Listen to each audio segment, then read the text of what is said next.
Hey, welcome everybody to Pro Tour Avacyn Restored here in Barcelona, Spain. My name is Marshall Sutcliffe. I am joined in the Tournament Center by Judge Emeritus Sheldon Menery. How you doing?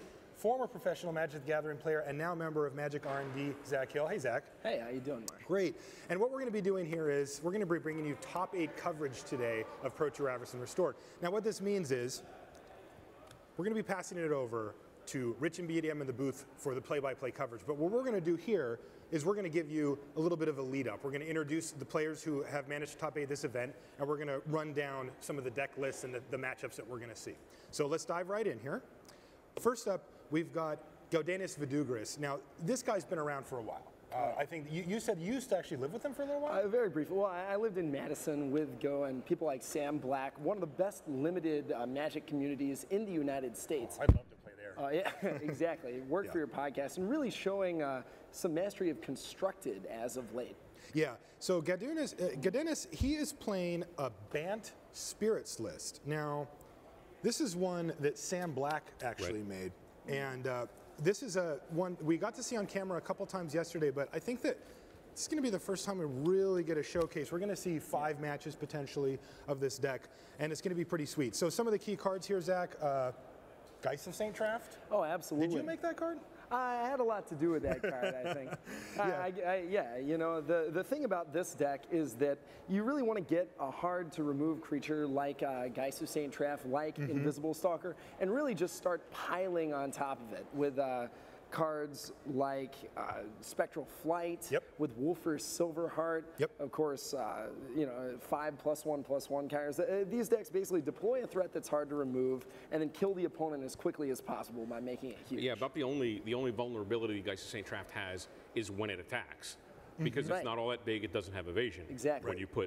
When you put 4 counters on it, 4 or 5 counters on it, make it fly, or you make it fly, then suddenly it gets in, the angel gets in, and it can really become a 1-card victory condition. Yeah. So the way I heard this deck described by Sam Black yesterday is that they wanted to have a combo deck in a mid-range format. It appears that they've done that. So we're going to see if this thing can do it. Now, Gaudenis is going to be playing against Naoki Shimizu. Now, Naoki is a player who I hadn't heard of, but he's actually kind of a big deal in Japan. So Naoki does Japanese coverage similar to what we're doing here, but he does it for the Japanese site and for that side of the deal. So he's very popular. You know, this is somebody like your favorite writer from Daily MTG making it to a top 8, and he's 26 years old. He's got 71 lifetime pro points, so he's been around. He knows what he's doing. He's got a GP top 8, a couple of Nats top 8s, but this is going to be his first time in a Pro Tour top 8, and his deck is somewhere here. I think he's playing the Reanimator. Isn't Looks like he's playing Naya. He's playing Naya. Yeah, so this is, Naya has been, I don't know if I want to call it the breakout deck of the format. It is the most popular deck in the format. Well, I would certainly say it's the defining deck of the format. That's a good way to put it. I think, talking to a lot of players, they're saying things like, okay, we've got to figure out how to get through these gummed up ground games defined by cards like Huntmaster of the Fells, Wolfer's Silverheart. I think Naya sort of sets the bar for what you need to be doing in this format if you want to have a chance to win games. Okay, and a couple of notable cards from Shimizu's list. He's playing Wolfear Avenger. So this is the Flash Wolf that has regeneration. This can help gum up the board even more. So I think that looking at this matchup, I think the edge goes to Gaudenis here. They built the deck to be a combo deck in a mid-range format, and the Naya deck is very much a mid-range deck. Well, this is the kind of deck that the Spirits deck has been beating throughout the tournament. I mean, this is the Naya matchup is the matchup they've really been gunning for. And so, I really think Shimizu has a tough mountain to climb if he's going to win this. One of the things, I think the Naya deck is almost a control deck because it sort of controls the battlefield, and says, here are the threats, and you've got to work around them. Well, the Spirit deck can evade that control. When we think of control deck, we think of the old days of counter spells from Wrath of God. Well, this is a different kind of control, and like you said, the Spirits deck is almost built to evade that kind of control. Yeah, exactly. And Gaudenis has been here before. This is his second Pro Tour top 8, so we can look to him to continue his plan. Okay, So the next matchup we have is Dennis Rashid. Now, Dennis, so he's 25 years old. He's got 27 lifetime pro points coming in. Dennis has played 2 events in 2012 so far. He played this event, and he also played Pro Tour Dark Ascension in Honolulu. He top 8'd both. But if we're going to play in 2 events, those are the 2. I mean, he's on a run. He's on a run. Oh, yeah. He locked up platinum, the shortest possible means. Right. And so he's on a, I mean, you can't really underestimate how much of a heater this guy's on. I mean, 2 back-to-back Pro Tour top 8s, that does not happen very often. I just think it's the lazy way to play. You know, I just don't want to have to play too much. Just make it count. You don't have to grind it. I think he said that too. Now let's take a look at what he's playing. He is playing green-white humans. So the green-white humans deck is similar to the Naya, but it eschews playing red for a little bit more consistency, a little bit more aggression. He's playing cards like Gavany Township, which can change the mirror. It can change these gummed up creature boards that you were just talking about, Sheldon. Well, I think the real key card in the green-white deck that your access to white really allows you to play is Silverblade Paladin. You're going to see Rashid's list has 4 copies of the Paladin. Really hard in a deck like Naya to get that white online as soon as turn 3. I mean, you really need a Pilgrim and making sure you're not drawing your mountains, you're not drawing your evolving wilds. Straight up green-white allows you to hit that guy on curve a lot quicker and start hitting for a lot of damage very, very early in the game. This list, very similar to the list a lot of the Channel Fireball players decided to take to the tournament. Really takes advantage of cards like Mare of Avabrook.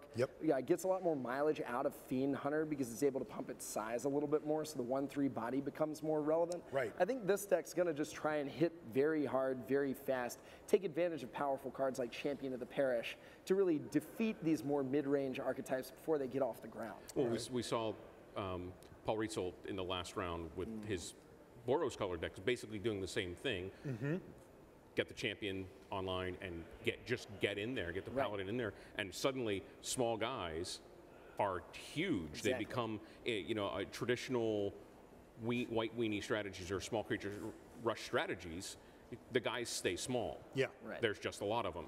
Here, with the paladins, with the champions, with Mikaeus, they get giant really, really fast. And I think that's what Rashid is trying to do here. I think Sigarda is a very, very interesting card in this deck. There's 3 copies in this list. Because it's big. Huge. It's aggressively costed at 5. And it has some, the can't sacrifice stuff ability is very, very interesting when you get to, especially like when you get to the Reanimator decks. What are they going to do? You've suddenly cut out half of their game. And I mean, the other significant flyer in the format, I think, is Restoration Angel. Sigarda kills that all day. All right, so Dennis is going to be playing against Ken Yukihiro. Now, I was talking to my colleague, Steve Sadin last night, and he told me that they did an informal poll of professional Japanese players. Yeah, the top level guys. And they said, who's the best player that we've never heard of? All of the people that they listened to for this type of thing said Ken. So this guy is potentially the next big thing to come from Japan. He's really going to try to make a name for himself. He has a lot of respect from the Japanese players. So he is playing a really crazy list. He's playing Reanimator. So any list that I look at that has 4 Grizzlebrand and 3 Angel of Glory's Rise, that has my attention. I also really appreciate the 4 copies of Cathedral Sanctifier in the deck. It's just a 1-mana 1/1, gains you some life, but you're going to get it back with Angel of Glory's Rise, and then a deck that really just needs to stay alive to start coming over the top with all these giant threats. It's a very counterintuitive card, but does a lot of work in a deck like this. We got to see Ken in the feature match area a number of times this weekend. Solid, tight player, seems unfazed by getting behind a little bit. And just, like you said, sort of comes off the top rope with the big stuff in the middle turns of the game. That's his path to victory. Okay, the next matchup we have is Josh Cho, and he's going to be playing Naya for Team Star City Games Blue versus Thomas Holtzinger. He is also playing Naya, so we're going to be seeing a mirror match there. And in the last one, we have none other than John Finkel, and he is going to be playing against Alexander Hain, a young Canadian player. I followed him for a while. He's playing a really awesome blue-white Miracles list. So we're going to have to see if we get some footage of that. And yeah, so I think that, looking at this, we're going to be seeing quite a few crazy matchups coming in here. Seems like it. Yeah, and I don't know. I'm kind of curious to see if we get how much of this Naya stuff plays in versus how many of these crazy Miracle and Reanimator decks actually play. Well, you know, we've talked a lot about Naya, but there are 5 different archetypes in this top 8. There's a lot of different ways this can play out, a lot of different things to do. So I'm really looking forward to these matches. Okay, so are we ready to throw it back to the booth here, or should we just keep talking? All right, so I guess we're just going to keep talking. That's good because there's always a lot to talk about when you're talking about Magic. I mean, you know, you can get excited about any of these decks, any of these cards. Okay, so let's throw it down to the booth here. Rich and BDM are eagerly awaiting for us to toss it to them because I know that they want to get started on the coverage. So Rich and BDM, show us some great games.